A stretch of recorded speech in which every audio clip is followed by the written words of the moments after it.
André Nazareth, gynécologue, plutôt versant chirurgical, donc pour l'oncologie puis la chirurgie fonctionnelle. Alors, l'endométriose, c'est la muqueuse de l'utérus qui tapisse l'intérieur de l'utérus pour accueillir les grossesses, qui a migré à travers les trompes pour se fixer en dehors de l'utérus. C'est essentiellement les femmes qui sont soumises aux œstrogènes, donc en âge de procréer, avant la ménopause.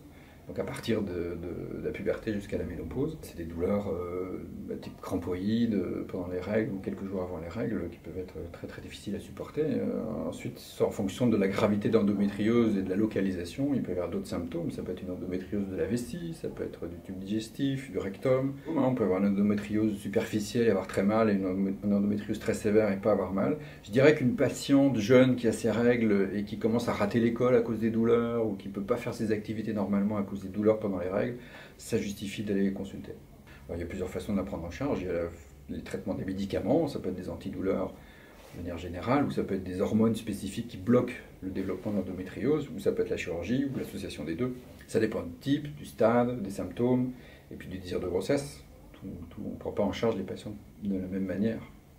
Nous, on est chirurgiens, donc ce qui nous plaît, c'est la chirurgie. Alors, c'est une chirurgie qui n'est pas facile parce que ça provoque des adhérences, des accolements entre les organes. Donc c'est parfois difficile de respecter les organes et c'est la difficulté de la chirurgie. Non, ce qui nous motive en médecine, c'est rendre service aux gens. Donc si on arrive à soulager les gens, c'est ça le moteur de notre métier.